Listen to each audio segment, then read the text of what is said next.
രണ്ട് നദികൾക്ക് കൂടി ചേർന്ന് വലിയൊരു നദിയാകാമെങ്കിൽ രണ്ടൊന്നുകൾക്ക് കൂടി ചേർന്ന് ഇമ്മിണി വലിയൊരു ഒന്നുമാകാം. ചൊറിയുന്നിടത്ത് മാന്തുന്നതാണ് ലോകത്തിൽ വെച്ച് ഏറ്റവും സുഖമുള്ള കാര്യമെന്ന് പറഞ്ഞ, പെണ്ണുങ്ങളുടെ തലയ്ക്കകത്ത് നിലാവെളിച്ചമാണെന്ന് എഴുതിയ, അച്ചടി ഭാഷയിൽ സംസാരിച്ചതിന് ഉമ്മായുടെ തവിക്കടിയേറ്റ മലയാളത്തിന്റെ സ്വന്തം ബഷീറിനെ നമ്മൾ എങ്ങനെ മറക്കാൻ?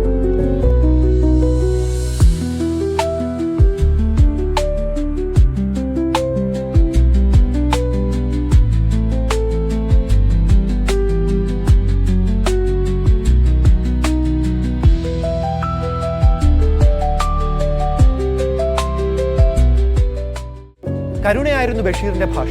ഞാനും നിങ്ങളും നമുക്കറിയാവുന്ന ചെറിയ വലിയ മനുഷ്യരുമായിരുന്നു ബഷീറിന്റെ മനുഷ്യൻ.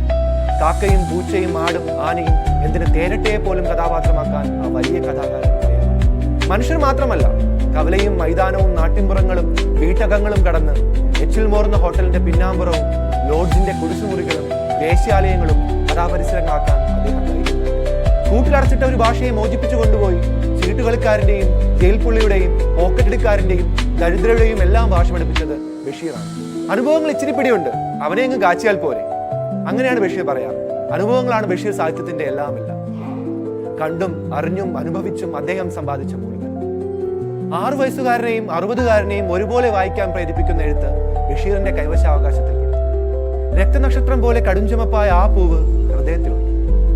നാരായണയുടെ ഗന്ധം ഈ പ്രപഞ്ചത്തിൽ എങ്ങുമുള്ളതുപോലെ. തികച്ചും സാധാരണക്കാരായ മനുഷ്യരുടെ അതിസാധാരണമായ പ്രണയത്തെ എവിടേക്കാണ് മനുഷ്യൻ കൊണ്ടുപോയെന്നറിയില്ല. 2 മനുഷ്യർക്കിടയിൽ നിറഞ്ഞു തുളുമ്പുന്ന പ്രേമത്തെ ഇനിയും മനോഹരമായി എങ്ങനെ പറയാനാണ്? ഒരു നോക്കിലൂടെ, രസകരമായ വാക്കിലൂടെ, കരുതലിന്റെ ചെറിയൊരു കൂട്ടിച്ചേർക്കലിലൂടെ ബഷീർ സൃഷ്ടിച്ചെടുത്ത പ്രേമപ്രപഞ്ചത്തിൽ തന്നെയല്ലേ നമ്മളെല്ലാം ഉള്ളത്.